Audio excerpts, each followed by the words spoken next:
The worn leather seat by the window had seen better days, but it remained the most popular spot on the Line 7 tram.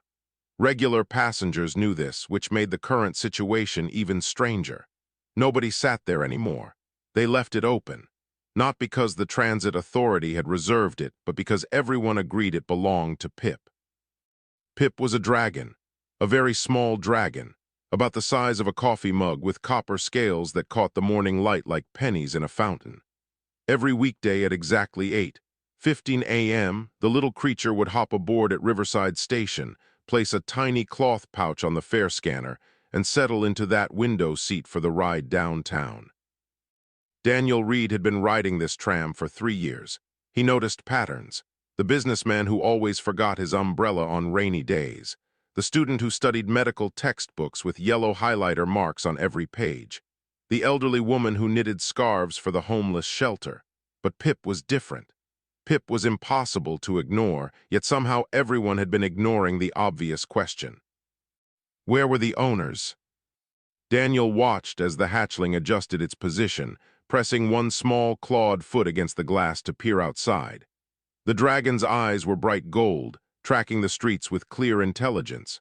When a cyclist swerved too close to the curb, Pip's head tilted in what looked like concern.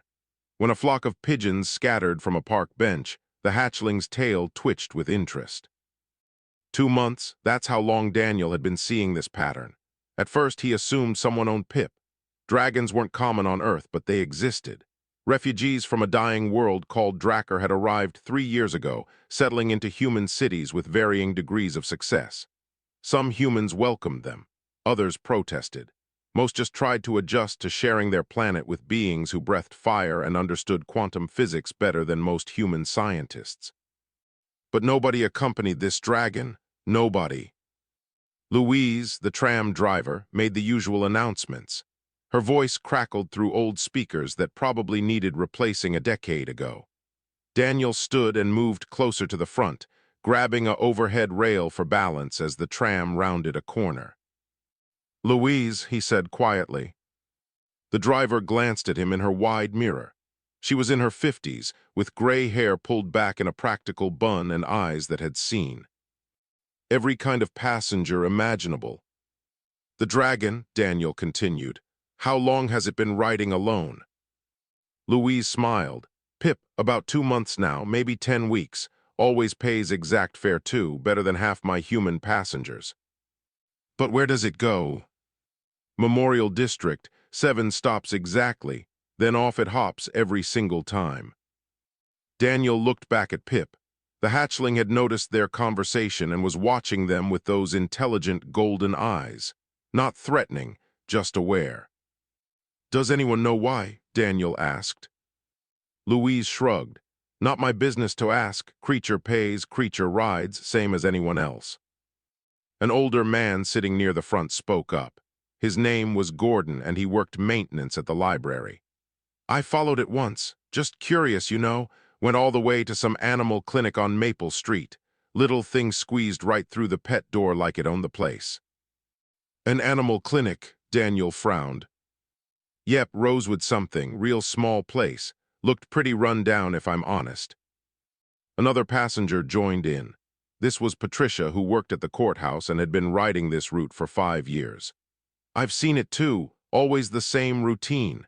Morning tram, 7 stops, straight to that clinic, then back again at 5:47 p.m., like clockwork." Daniel moved back toward Pip's seat. The dragon watched him approach but didn't seem alarmed. Up close, Daniel could see details he'd missed from farther away. The copper scales had tiny variations in color, creating patterns like tree rings. The wings, folded neatly against the small body, had membranes so thin they were almost transparent. The cloth pouch that held the fair money was tied with a careful knot that no animal should be able to manage. "Hey there," Daniel said softly. Pip made a sound. Not quite a chirp, not quite a hum. Something musical and pleasant that made Daniel think of wind chimes on a summer porch. "You understand me, don't you?" The dragon's head tilted. One small foot lifted and touched the window again, pointing at something outside. They were approaching Memorial District, 3 more stops. Daniel made a decision. Today was his day off. He'd planned to sleep late and catch up on laundry. Instead, he was going to follow a palm-sized dragon to an animal clinic and find out what was really happening. When Pip stood and moved toward the exit door, Daniel followed. Louise caught his eye and mirror and nodded once. She'd been wondering too. They all had been. But Daniel was the one finally doing something about it. The tram stopped. The doors hissed open. Pip hopped down onto the sidewalk with surprising grace for something with wings. The hatchling paused, looked back at Daniel, then continued walking. Daniel stepped off the tram and let the doors close behind him. The vehicle pulled away, carrying Patricia and Gordon and all the other regulars who'd chosen to stay in their comfortable routine of not asking questions. But Daniel had always been the type to ask questions. It's what made him a decent social worker, even if the job was slowly burning him out. And this question felt important in a way he couldn't quite explain. Why does a dragon hatchling ride the city tram alone every single day? The answer was 7 blocks away, past the coffee shop that sold day-old pastries at discount prices, past the laundromat where Mrs. Chen was already loading industrial washers, past the barber shop that hadn't updated its pole in 30 years. Pip walked with purpose. Small claws clicked on concrete. Golden eyes stayed alert. And Daniel Reed followed, about to discover that some mysteries have answers far more beautiful than anyone expects. Memorial District smelled like old brick and yesterday's rain. The buildings here had character, which was a polite way of saying they desperately needed renovation. Faded awnings stretched over cramped storefronts. Cracked sidewalks buckled around tree roots that nobody had bothered to trim. This was the part of New Portland that tourists never photographed. Pip navigated the streets like a local resident. The dragon waited at crosswalks, watching the traffic signals with obvious understanding. When the white walking symbol appeared, the hatchling crossed. When it showed the red hand, Pip stayed put. Daniel found himself impressed. Most humans didn't follow traffic laws this carefully. They passed a bodega where the owner was stacking crates of produce outside. The man spotted Pip and waved. "Morning, little one." Pip chirped back, that same wind chime sound Daniel had heard earlier. "You know that dragon?" Daniel asked, stopping. The bodega owner nodded. His name tag read Carlos. "Sure, Pip comes by almost every day, sometimes stops for a drink from the water bowl I leave out. Polite little thing, never causes trouble." "Do you know where it's going?" Carlos pointed down the street. "Rosewood Animal Care, Dr. Oak's place. Been there 40 years, that clinic. Good man, the doctor, real good man." Daniel thanked him and continued following. 3 blocks later, he found it. The sign hung crooked above a narrow doorway, Rosewood Animal Care. The paint was fading. One window had a crack sealed with clear tape. The door itself looked solid, but the frame around it had started to rot.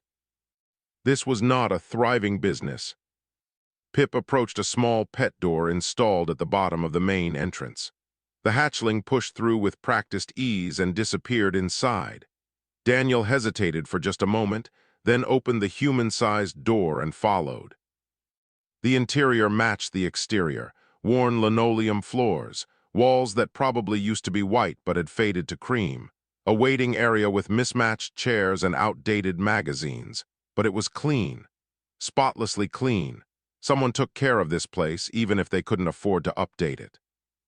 Behind the reception desk sat an elderly man with white hair and gentle eyes magnified by thick glasses.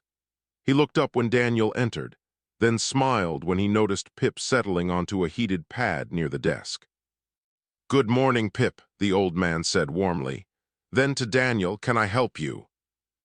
Daniel felt suddenly awkward. Yes, maybe, I'm Daniel Reed. I work in social services. I've been seeing this dragon on the tram and I was curious." The old man stood slowly, joints clearly protesting. He extended a weathered hand. "Dr. Henry Oakes. And yes, Pip rides the tram alone. I was worried about it at first, but the little one is remarkably capable." They shook hands. Daniel noticed the doctor's grip was still firm despite his age. "I don't understand," Daniel said.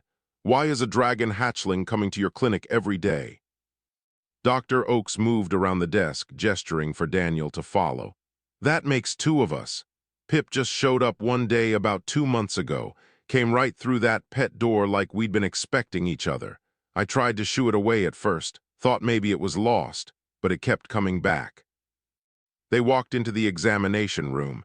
The space was small but well organized. Medical instruments lined the walls.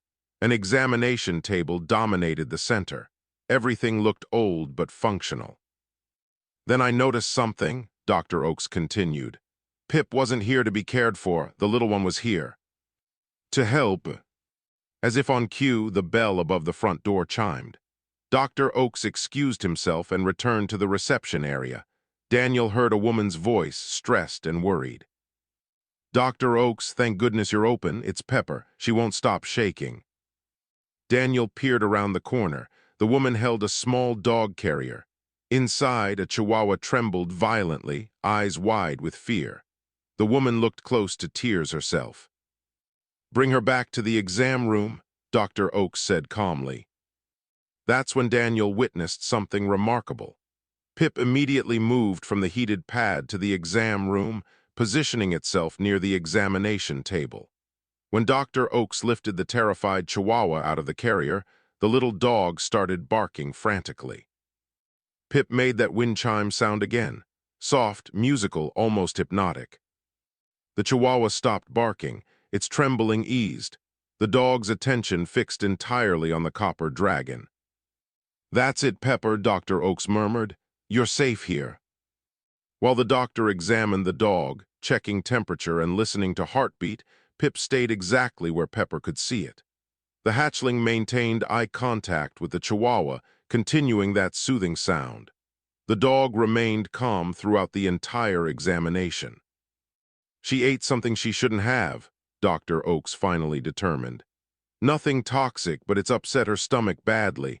I'll give her something to help and she should feel better by tomorrow. He administered medication while Pip kept Pepper distracted.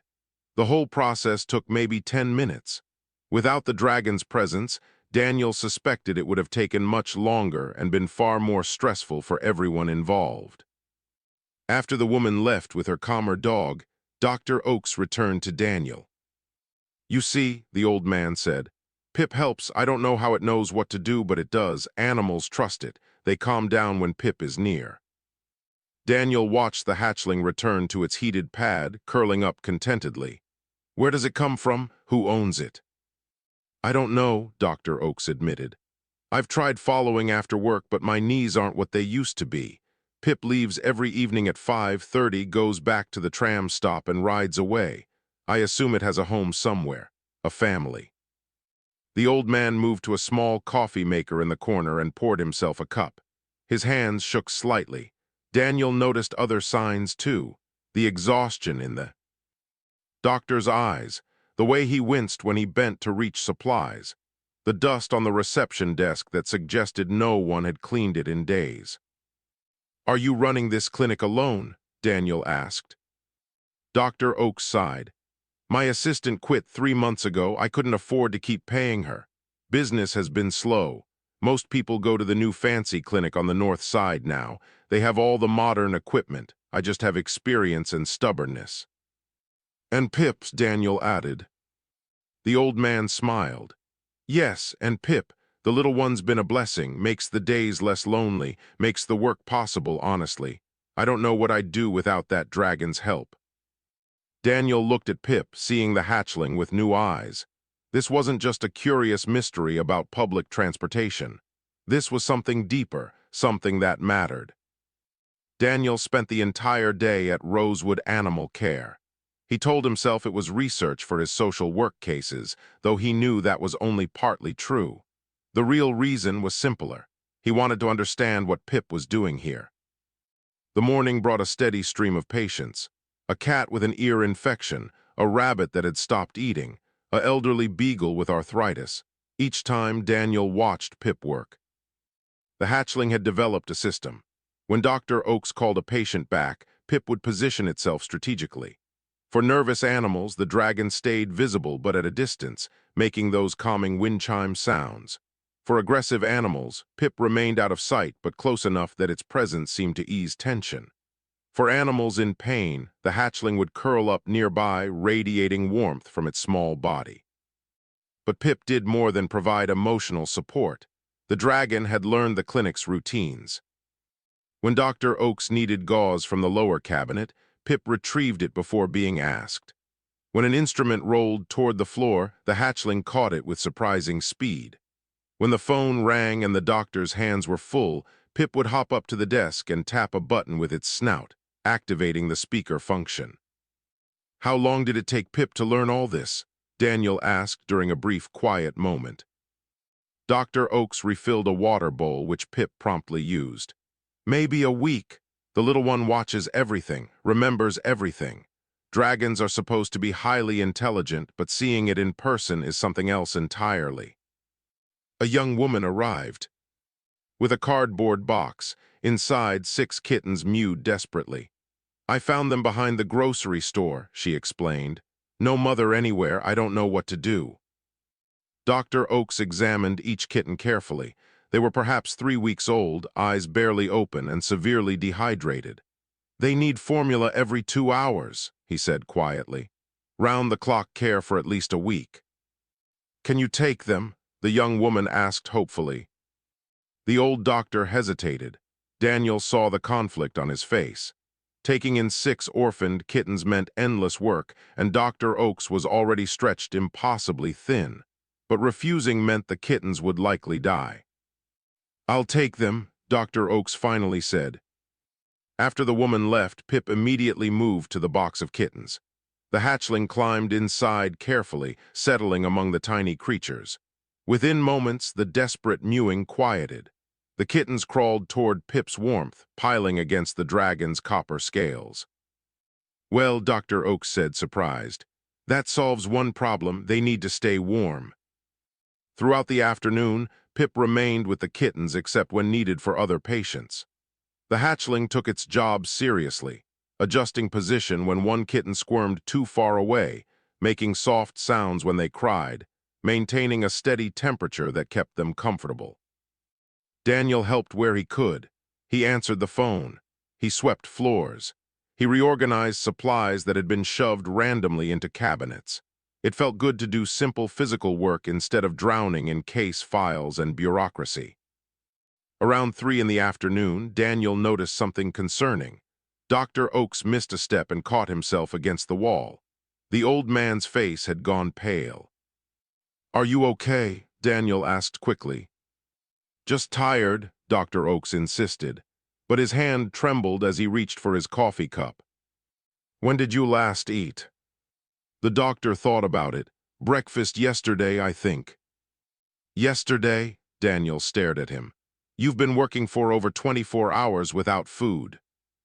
"I had a cat emergency late last night. Then morning appointments started. Time gets away from me." Daniel made a decision. "I'm going to get food, real food, don't argue."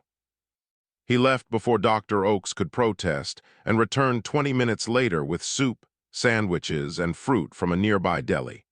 He practically forced the old man to sit and eat. While they ate, Dr. Oaks talked about his late wife, who had helped run the clinic for 30 years, about watching the neighborhood change, new clinics opening with fancy equipment and corporate backing, about the families who still came to him because they trusted him, even though he couldn't offer the latest technology. "I thought about closing," Dr. Oaks admitted quietly. "About 6 weeks ago, I was exhausted, broke, couldn't see the point of continuing, then Pip showed up." He looked at the dragon, still curled protectively around the box of kittens. "That little one gave me a reason to keep going, something to look forward to each morning. And the help, well, it made everything possible again. I don't understand why Pip chose me, but I'm grateful." Daniel felt something heavy settle in his chest. This was exactly the kind of situation he dealt with in his social work, just from an unexpected angle. An elderly person struggling alone. A valuable community resource failing due to lack of support. a need being met in the most unlikely way by a palm-sized dragon that rode public transportation. The afternoon appointments continued. Pip moved between helping Dr. Oaks and caring for the kittens with perfect timing. The hatchling seemed to have an internal clock, knowing exactly when each task needed attention. At 5:30 p.m., Pip gently extracted itself from the kitten box. The little creatures protested with tiny mews, but Pip had placed them in a tight pile that would retain warmth.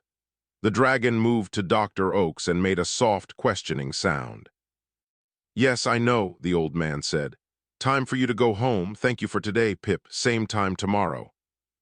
The hatchling chirped once, then headed for the pet door. Daniel stood quickly. "Dr. Oaks, I'd like to follow Pip home, find out where it lives. Would that be okay?" "I've been wondering that for 2 months," the doctor admitted. "Please, yes, tell me tomorrow what you find out."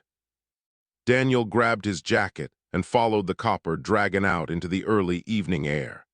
This time, he was determined to get answers. Not just about where Pip lived, but about why this remarkable creature had chosen to help a struggling veterinarian in a forgotten corner of the city. The tram stop was 3 blocks away. Pip walked with purpose, and Daniel stayed close behind, ready to discover what no one else had managed to learn. Where does a helpful dragon go at the end of each day? The evening tram was less crowded than the morning route. Pip boarded at Memorial District, placed that familiar cloth pouch on the fare scanner, and settled into the window seat. Daniel sat several rows back, trying not to be obvious about following a dragon the size of a house cat. 7 stops passed slowly. The sun dropped toward the horizon, painting the city in shades of amber and rose. Pip watched the scenery with those bright golden eyes, occasionally shifting position to see something that caught its attention. When the tram reached Riverside Station, Pip hopped down and began walking. Daniel followed at a respectful distance. They moved through areas he rarely visited. The buildings here were older, more industrial. Warehouses and storage facilities lined the streets. Fewer people walked these sidewalks. After 15 minutes, Pip stopped at a large, converted warehouse. The building had clearly been repurposed. Fresh paint covered old brick. New windows had been installed in spaces that once held loading doors. A hand-painted sign above the entrance read, "Harmony Project Community Center." Pip pushed through a small door at ground level, one clearly designed for creatures of various sizes. Daniel approached the main entrance and pulled open the heavy door. Inside was a revelation. The warehouse had been transformed into a massive open space filled with life. Beings of different species moved through the area, talking, working, cooking, playing. Daniel recognized some from news reports. Dracorians like Pip, though much larger. Centaurians with their distinctive 4 legs and elongated torsos. Bellans with their plant-like skin. Yalans with their multiple arms. Dozens of species, all living together in this converted industrial space. Children of various species played in a corner under careful supervision.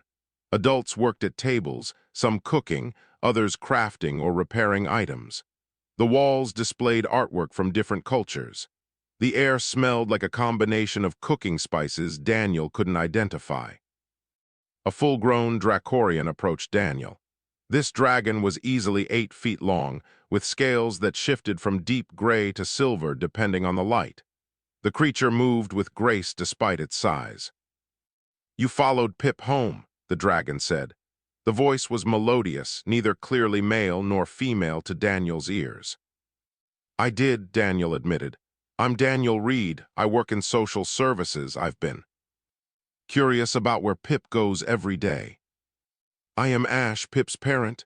The dragon's head lowered to Daniel's eye level. "Come, we should talk." Ash led Daniel to a quieter area near the back of the warehouse. They sat at a worn table surrounded by mismatched chairs. Pip appeared moments later, climbing onto the table and settling between them. "You want to know why Pip rides the tram to help an old veterinarian?" Ash said.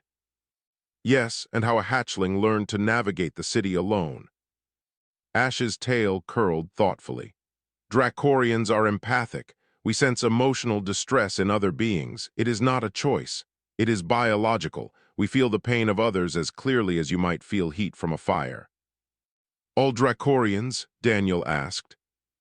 Yes, it is why we struggled on our home world. We felt the suffering of our dying planet, and it nearly destroyed us mentally. When we came to Earth as refugees, we hoped for peace. Instead, we found a world full of pain we had no way to address. Pip made a soft sound. Ash gently touched the hatchling with one clawed foot. Pip hatched 6 months ago, Ash continued. From the beginning, this little one's empathic sense was strong, unusually strong. 2 months ago, Pip became distressed, would not eat, would not sleep, kept trying to leave the community center. The hatchling sensed Dr. Oaks, Daniel realized. Yes, I finally followed Pip and discovered the source. An old human, exhausted and sad, working himself to death in a small clinic. Pip wanted to help, needed to help.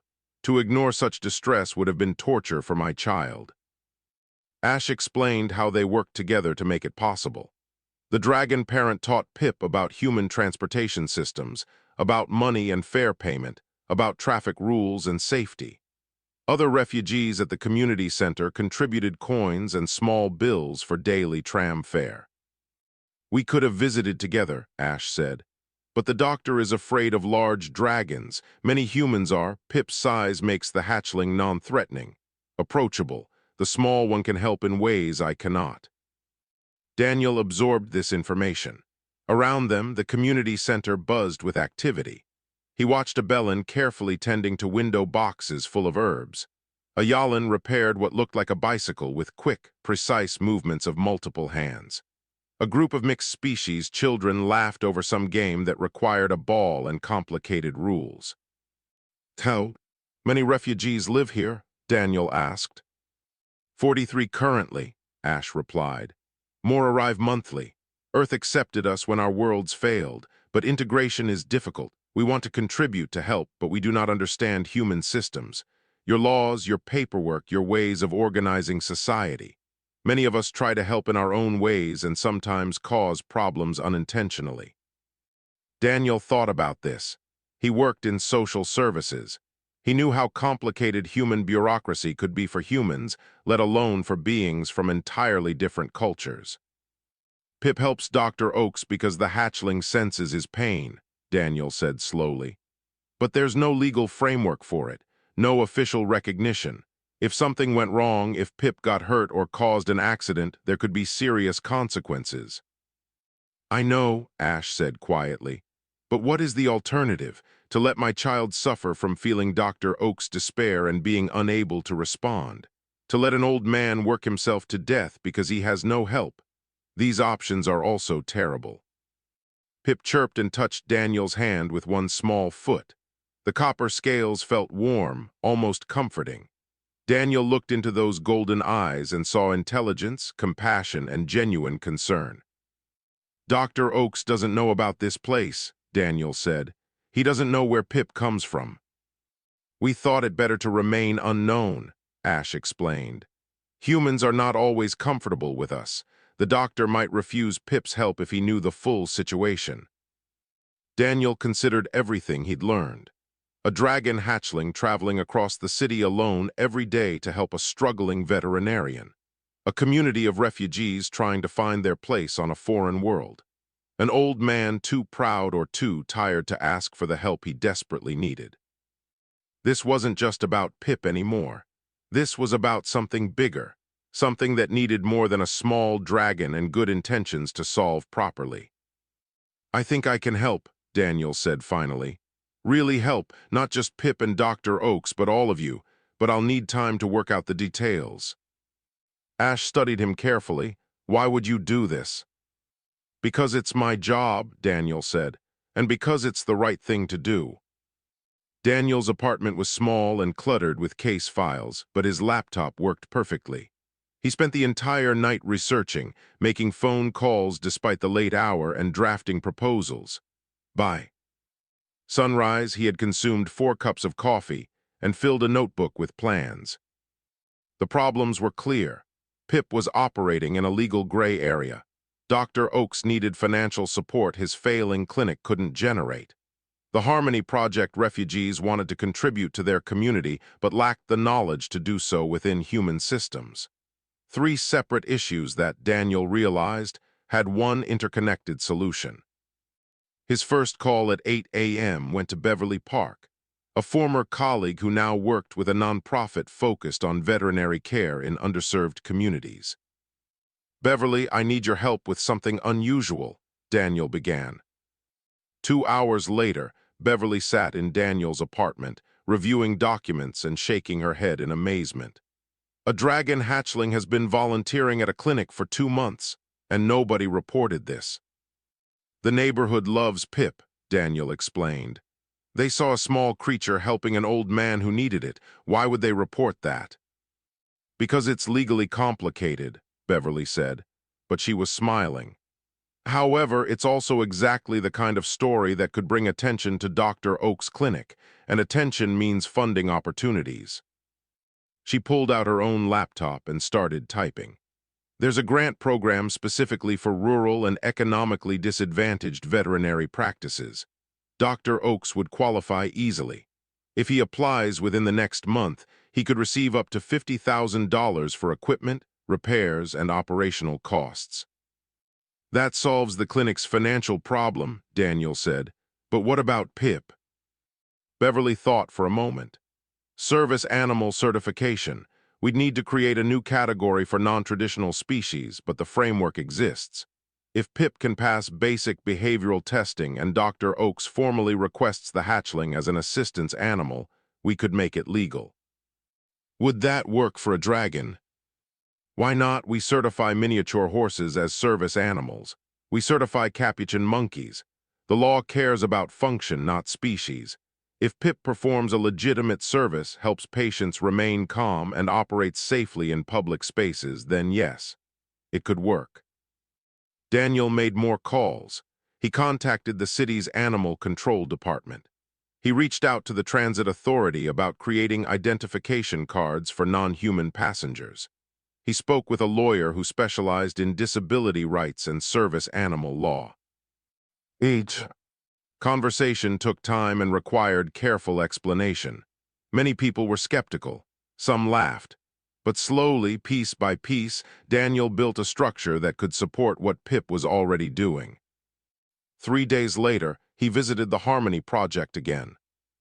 Ash listened carefully as Daniel outlined his plan. Other refugees gathered around, curious about the conversation.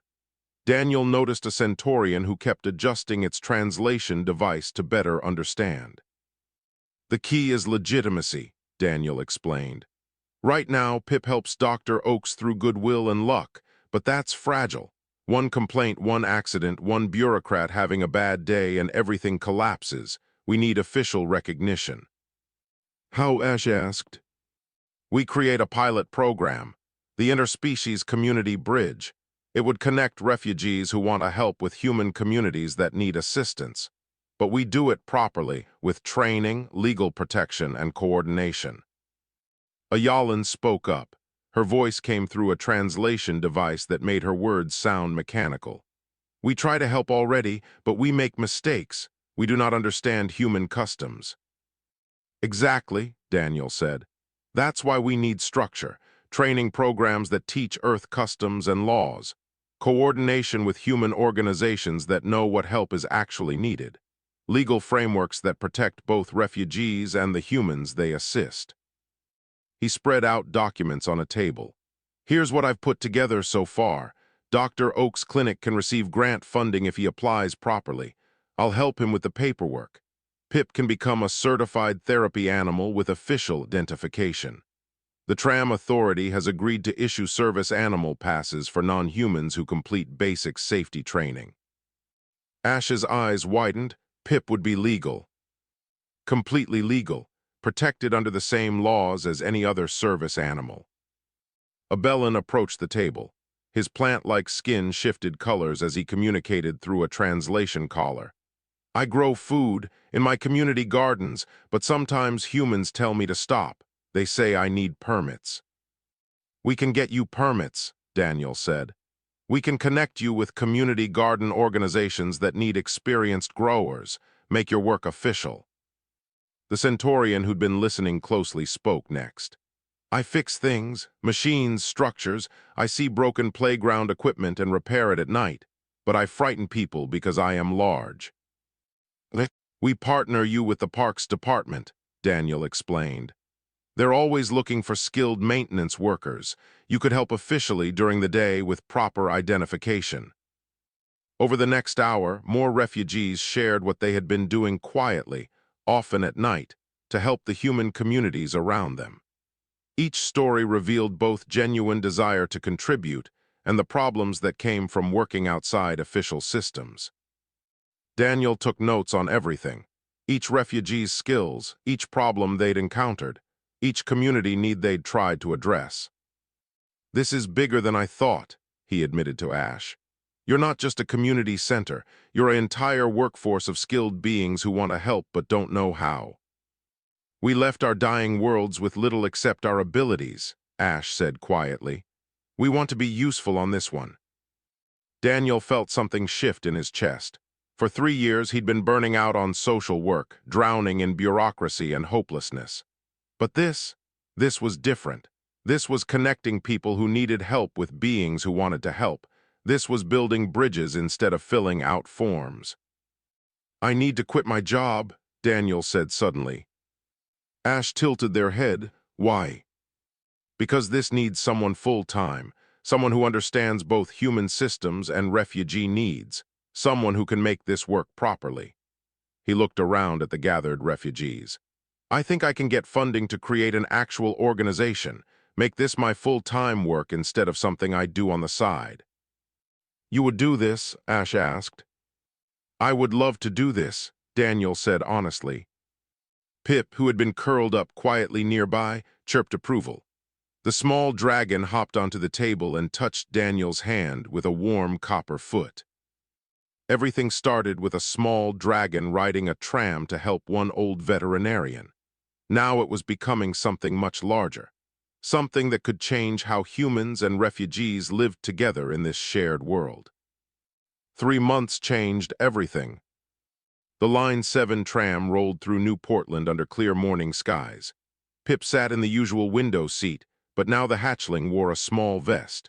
The fabric was deep blue with an official patch that read, Certified Therapy Animal. The vest had been custom-made by a Yallen seamstress at the Harmony Project, sized perfectly for a palm-sized dragon. Daniel sat 3 rows back, reviewing notes. On his tablet, next to him sat a Centaurian named Reed, heading to Lincoln Elementary School where he taught math to 3rd graders twice a week. The children loved him. Their test scores had improved dramatically. Across the aisle, a Bellin named Moss traveled to her shift at the Community Garden Cooperative. She taught dozens of humans how to grow vegetables in poor soil using techniques from her home world. The waiting list for her classes now stretched 3 months. Louise, the tram driver, smiled at her diverse passengers. She'd seen the changes firsthand. What started as one small dragon riding alone had become something the whole city talked about. The tram company had even updated their policies, creating clear guidelines for non-human passengers. Other routes now had similar stories. Dr. Oak's clinic looked different. New paint covered the exterior. The cracked window had been replaced. Inside, modern equipment sat alongside the old familiar tools. 2 veterinary students volunteered 3 days a week, getting practical experience while helping with the workload. The waiting room was full when Pip arrived. A nervous poodle, a cat with an injured paw, a rabbit that needed vaccinations. Each owner greeted Pip warmly. The dragon had become famous in Memorial District. Parents pointed the hatchling out to their children. Businesses kept water bowls outside their doors for Pip to use. Dr. Oakes looked 10 years younger. He'd gained weight. His hands no longer trembled from exhaustion, and he wasn't working alone anymore. Morning, Pip, he said as the dragon came through the pet door. We've got 6 appointments before lunch, ready. Pip chirped and took position at the heated pad, which was now officially labeled Therapy Station with a small sign. The grant funding had saved the clinic, but more than that, the attention from Pip's story had brought customers back. People who'd switched to the fancy North Side clinic returned, preferring Dr. Oak's personal care and his remarkable dragon assistant. The clinic was actually profitable now, actually thriving. Daniel spent his morning at City Hall. He'd quit his social work position 6 weeks ago and launched the Interspecies Community Bridge as a formal nonprofit organization. Funding had come from multiple sources: government grants, private donations, and support from refugee advocacy groups. Today, he was presenting the 6-month results to the city council. The numbers were impressive. 43 refugees now had official volunteer positions. Community gardens had tripled their produce output. Crime in 3 neighborhoods had dropped 15% since refugee patrol volunteers started walking evening shifts. Elementary schools reported improved test scores in math and science with alien teaching assistants. But the real measure wasn't numbers, it was stories. Like the Torsian artist teaching free painting classes to a Trisk youth, or the Murren medic training community members in first aid, or the Yalin engineer who'd repaired broken playground equipment in 12 parks, making them safe for children again. The council members listened attentively. Some had been skeptical 3 months ago. Now they were asking how to expand the program. "We're still learning," Daniel admitted. "There are challenges, cultural misunderstandings, communication barriers, but the refugees want to contribute and our communities need their help. The bridge goes both ways." A council member raised her hand. "What about the dragon, the one that started all this?" Daniel smiled. "Pip still rides the tram every day, still helps Dr. Oakes. The hatchling is officially certified now, completely legal, and Pip's story inspired everything else. People saw that a dragon could help a struggling clinic, and they started asking what other help they were missing." That evening, Daniel rode the 5:47 p.m. tram back to Riverside Station. Pip sat in the window seat, vest neatly in place, watching the city pass by. The hatchling looked content. At the Harmony Project, preparations were underway for a celebration. The nonprofit's official launch party. Refugees and humans mingled in the converted warehouse, sharing food from a dozen different worlds. Children of various species played together in the corner, their laughter universal despite coming from different throats. Ash found Daniel near the food tables. "You did this," the dragon said. "You took what Pip started and made it real." "Pip did this," Daniel corrected. "I just helped organize it."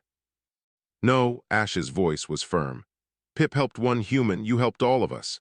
You saw beyond a small dragon on a tram and understood what it meant, that we want to belong here, that we have gifts to share." Dr. Oakes arrived at the party an hour later, moving slowly but steadily. Pip immediately rushed to greet him, chirping. Excitedly, the old veterinarian laughed, a sound Daniel had never heard before meeting the dragon. "Look at all this," Dr. Oakes said, gazing around the warehouse. "All because a little dragon decided to help an old man." "All because you accepted that help," Daniel replied. "You could have refused, could have been suspicious or afraid, but you let Pip in." News crews had asked to cover the story. Daniel had agreed to one interview with Pip, Ash, and Dr. Oakes all present. The piece would air tomorrow, spreading the story across the entire region. Other cities had already reached out, asking how to replicate the program. As the party continued, Daniel watched Pip move through the crowd. The hatchling greeted everyone, human and alien alike, with that same gentle warmth. This small copper dragon had somehow seen what others missed. That loneliness and need existed everywhere. That help could come from unexpected places, that the size of someone's heart mattered more than the size of their body. The Line 7 tram would continue its route tomorrow. Pip would board at 8:15 a.m., pay exact fare, and ride 7 stops to Memorial District. But now the hatchling wouldn't be alone. Now there would be others traveling to help, to contribute, to build bridges between worlds. All because one small dragon decided that an old man's sadness mattered enough to do something about it. Sometimes the most important journeys start with a single tram ride. Sometimes the biggest changes begin with the smallest acts of kindness. And sometimes What looks like a mystery is actually just love finding a way to travel across a city 7 stops at a time, every single day. Pip curled up near the party's edge, copper scales gleaming under warm lights, content in knowing that helping wasn't just allowed now. It was celebrated. It was official. It was exactly what this shared world needed.